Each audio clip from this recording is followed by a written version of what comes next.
Okay, let's unpack this. Today, we're taking a deep dive into ABM Industries. Right, the Facility and Infrastructure Solutions Company. Exactly. We've got their Q3 2025 earnings report, their outlook, and basically, we're here to boil it down for you, get you the key takeaways fast. Sounds good. Where should we start?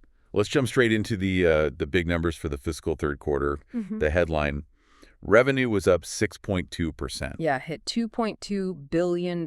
Which was actually, a little better than the $2.15 billion people were expecting. So a positive surprise there. And interesting how they got there. It wasn't just one thing. Right. It was a mix. Yeah, a mix. Organic. Again, organic growth. So existing business, new clients that added 5.0%. Okay.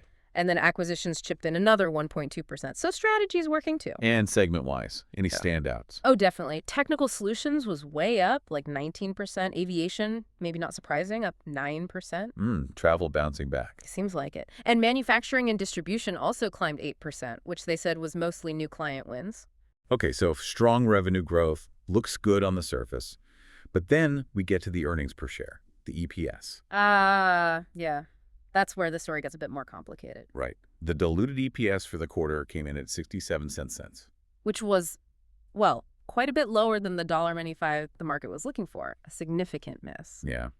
And even adjusted EPS, stripping out the unusual stuff, was $1.82, which is actually slightly down from $2.84 last year. So the big question, revenue's climbing, but profits per share are actually shrinking slightly. How does that happen? What's going on there? Well, the main culprits seem to be higher interest and tax expenses. They just weighed more heavily this quarter. So external financial factors, essentially. Largely, yes. Rising interest rates impact borrowing costs, naturally. And tax expenses can shift depending on, where they're making money and tax rules. They did manage to cut some corporate costs. But not enough to offset. Exactly. The interest and tax hit was just bigger than the revenue boost could cover for the bottom line this time around. Okay, so that explains the EPS pressure.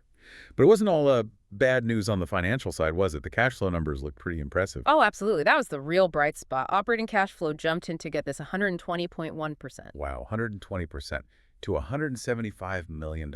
And free cash flow, even better, up 134.3% to $150.2 million.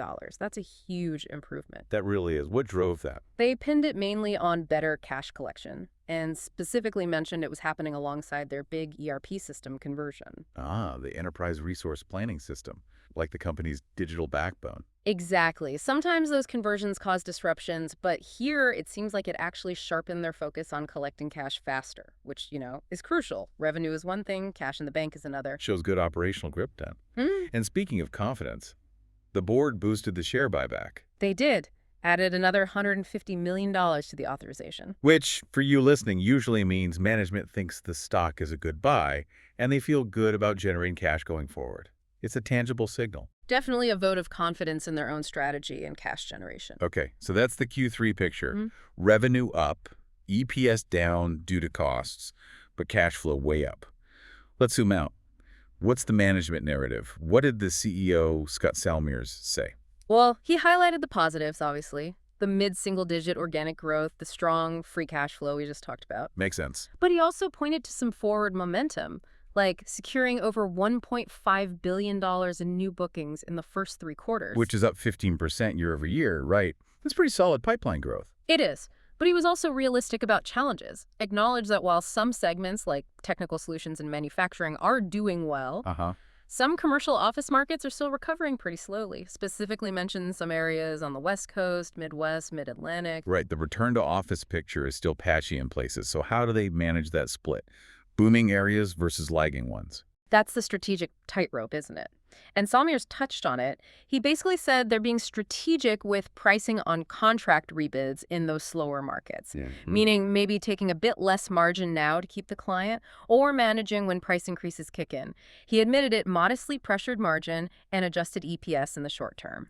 So they knew it would hit earnings slightly. Right. But, and this is key, he said these moves are expected to yield meaningful benefits over time. So sacrificing a bit of profit now to hold on to market share in tough areas, hoping it pays off later. Exactly. It's a long-term play. Don't lose the client base while things are tough. Focus on the strong areas like aviation and education, but keep a foothold everywhere else for when things improve. Balancing act. Okay, that makes sense strategically. So Given all the Q3 results, the market dynamics, what are they saying about the rest of the fiscal year? What's the updated guidance? Well, they've tightened the range, and it's leaning towards the cautious side now. They expect adjusted EPS for the full year to be toward the lower end of that $3.65 to $3.80 range they previously gave. Lower end, got it. And same story for their adjusted EBITDA margin, expecting it near the bottom of the 6.3% to 6.5% range. And the reasons sound familiar, I assume? Higher interest costs, those margin pressures in specific markets. Precisely. It's a direct reflection of the Q3 trends continuing. Those headwinds aren't just disappearing overnight, so they're adjusting expectations accordingly. It seems pretty consistent. So what's the action plan? They see these persistent challenges. Are they just riding it out, or are they actively trying to counter them? Oh, they're definitely taking action. They launched a restructuring program back in August. Okay, restructuring, what does that involve? The aim is to streamline operations, boost efficiency. They're targeting about $35 million in annual cost savings from this. $35 million. That's not insignificant. When do those savings kick in? Should start seeing some benefits this quarter, Q4, and then hitting the full run rate by early next fiscal year, 2026. It involves things like focusing on labor efficiency, tightening cost controls generally. Right, looking for savings across the board. But are they only cutting costs? Or investing for the future, too? Because you can't just cut your way to growth. Good point. No, it's a dual approach. While they're restructuring, they specifically said they're continuing to invest in things like AI capabilities and client-facing tech solutions. Ah, interesting. AI and facility management. Yeah, think predictive maintenance, optimizing staffing, maybe smarter security, things that can drive efficiency and maybe command better margins down the line, make their service stickier, more valuable. So efficiency now through restructuring and efficiency plus growth later through tech investment. That seems to be the plan. And importantly, they're still buying back stock, over 1 million shares just in July and August. Right, that signal of confidence again, even amid the adjustments. Exactly. Shows they believe in the long-term value despite the near-term bumps. So wrapping this up then, it's a really interesting picture for ABM. You've got this strong revenue growth, really impressive cash flow coming through. Yeah, the top line and cash look good. But they're definitely feeling the pinch from higher interest and taxes hitting that EPS number. And that's led them to, dial back expectations slightly for the full year. It really shows how even big essential service companies have to navigate this complex mix, doesn't it? Interest rates, specific market slowdowns, but also opportunities like AI, they're juggling a lot. The restructuring, the AI, push those clear bets on the future.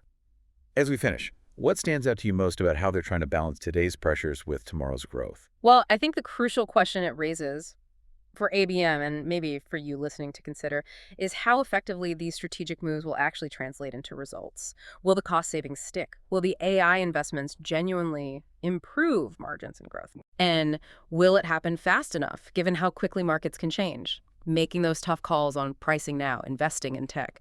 How well will that strategy navigate the next set of economic headwinds or opportunities? A lot hinges on execution then. Something definitely to think about as you watch how companies try to manage the present while building for an uncertain future.